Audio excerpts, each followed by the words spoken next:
प्यारे बच्चों, गोनू झा के किस्से के पहले एपिसोड में आपने दो कहानियां सुनी। एक वो थी दुर्गा जी वाली और दूसरी बैलों वाली। दुर्गा जी वाली कहानी में आपने ये पाया कि उसमें मैसेज है कि किसी भी बात पर अगर आपत्ति जैसा कुछ लगे तो अपनी आपत्ति जरूर जाहिर करनी चाहिए। अच्छे लोग जो होते हैं वो आपत्ति का बुरा नहीं मानते हैं, जैसे दुर्गा जी ने आपत्ति का बुरा नहीं माना। दूसरी जो कहानी थी बैलों वाली, उसमें आपने देखा कि प्राइवेसी हर एक आदमी की अपनी होती है और उसका हमें सम्मान करना चाहिए। प्राइवेसी का सम्मान करना जो नहीं जानते हैं वो भेड़िया धसान जैसे लोग होते हैं।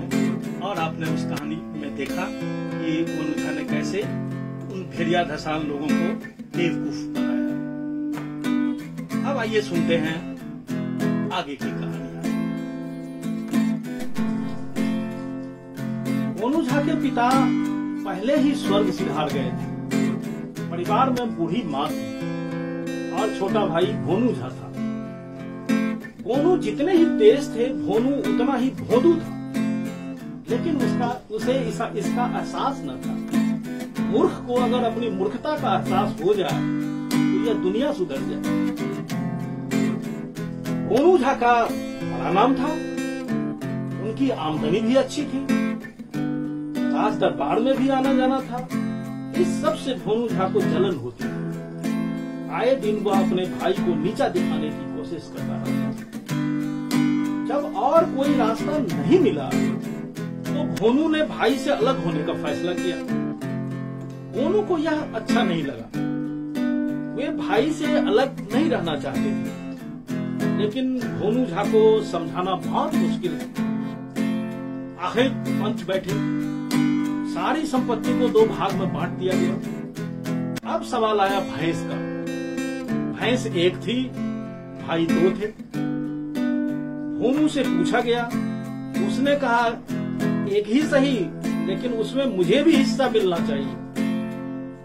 अब एक जिंदा भैंस को 2 भाग में कैसे बांटा जाए? बच्चों को कुछ समझ न आया। आखिर भोनू से पूछा गया, उसने कहा भैंस का पीछे का भाग मैं लूंगा, आगे का भाग ऊपर ले। गांव के पंच उसकी चालाकी समझ गए, लेकिन सबने कहा भाई गोनू, वह तुम्हारा छोटा भाई है, वह कह रहा है तो यही सही। गोनू झा मान गए। अब होता यह था कि सारा दिन गोनू भैंस चराते और जब दूध दूहने का समय आता तो भोनू दूध दूह लेता। उस पर से कमाल यह कि समूचे गांव में वह अपनी टीम हाँकता, कहता देखो हर दिन भैंस चराता है वह, दूध खाता हूँ मैं, कहो चतुर वह कि चतुर मैं। बेकार ही सब लोग उसे मान देते हो, मुझे मान दो, मुझमें उससे अधिक बुद्धि है। यह सुनते सुनते आखिर गोनू झा तंग आ गए। उन्होंने भाई को सबक सिखाने का तय किया। उस दिन शाम को गोनू भैंस चरा कर लौटे। थोड़ी देर में भोनू दूध दूहने लगा। गोनू झा भैंस के कान में लगे पोपू बजाने। भैंस भड़क गई, भोनू दूह नहीं सकी। अब यह बात रोज रोज होने लगी। ऐसा करने से गोनू को रोकेगा कौन?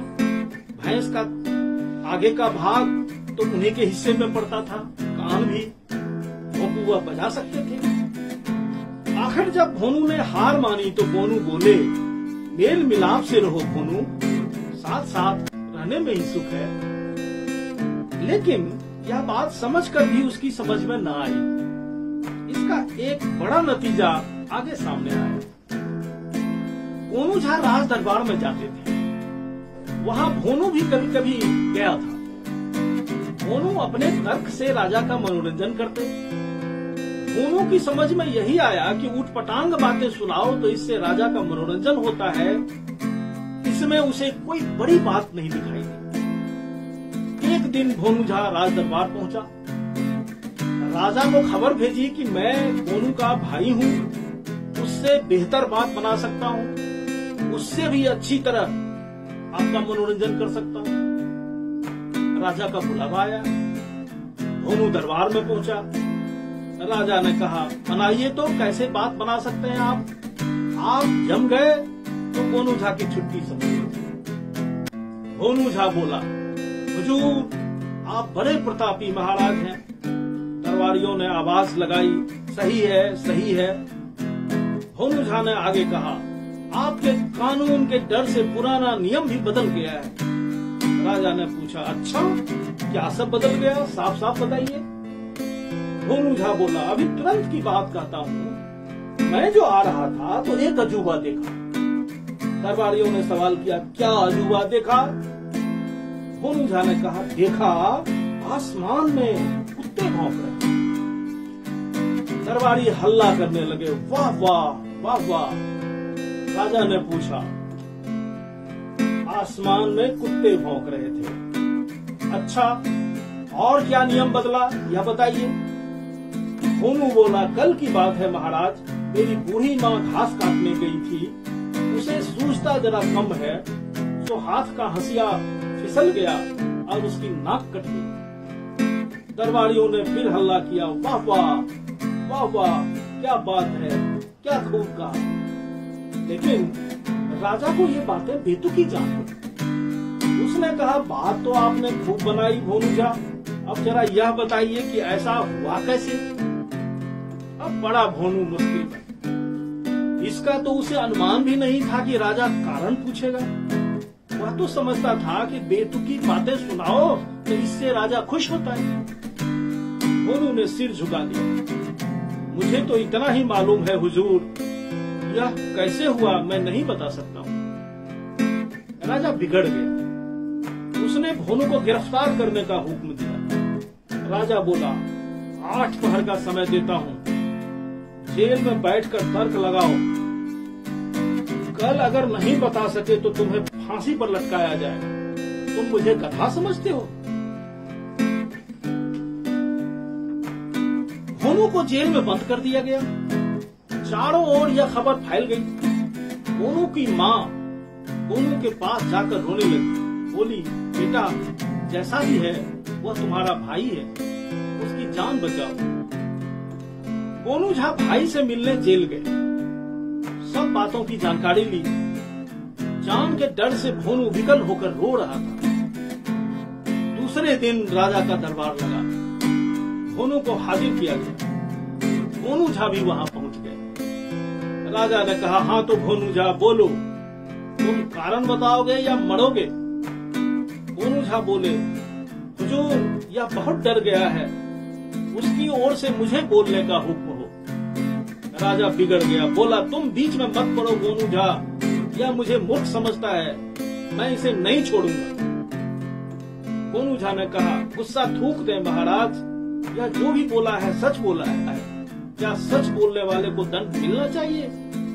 तब तो यह आपको जो समझता है वही सच हो जाए। राजा चुप हो गया। थोड़ी देर तक कोई भी कुछ नहीं बोला। राजा ने कहा, तुम कहते हो भोनू झा यह सच बोला है, तुम्हें पता है इसने क्या कहा? यह कहता है आकाश में कुत्ता भौंकता है सो इसने देखा। बताओ यह कैसे हो सकता है? भोनू बोले, मैंने भी देखा है महाराज, यह सच बोला है। दरबारियों ने आवाज लगाई, कैसे? भोनू झा बोले, बात इस तरह है हुजूर, मेरी कुटिया ने 3-4 दिन पहले बच्चे जने थे, उनमें से एक पिल्ले को कल चील लेकर उड़ गया। चोंच की दबोच से वही पिल्ला कै कै करता आसमान में उड़ रहा था, इसने उसी के बारे में बताया था। राजा इस तर्क से संतुष्ट हो गया। वह बोला, वाह जी वाह, लेकिन भोनू झा इसने तो एक और झूठ बोला था। भोनू झा बोले, वह बात भी झूठी नहीं थी सरकार, वह यह कि मेरी माँ घास काटने गई, एक गड्ढे में अच्छी घास थी, गड्ढे में ही बैठकर घास काट रही थी। नीचे की घास काटते काटते वह गड्ढे के ऊपर की घास काटने लगी। बैठे बैठे इसी में यह दुर्घटना हो गई। हाथ फिसला कि हंसिया की धार से उसकी नाक कट गई। इस बात से राजा खुश हो गया। वह हंसने लगा, बोला हाँ भाई हाँ, ऐसा तो हो ही सकता है। इस तरह गोनू झा की जान बची। खुश होकर राजा ने गोनू को बहुत इनाम दिए। अपने भाई को भी गोनू ने कुछ सहायता दिलाई। इसके बाद दोनों भाई साथ साथ रहने लगे।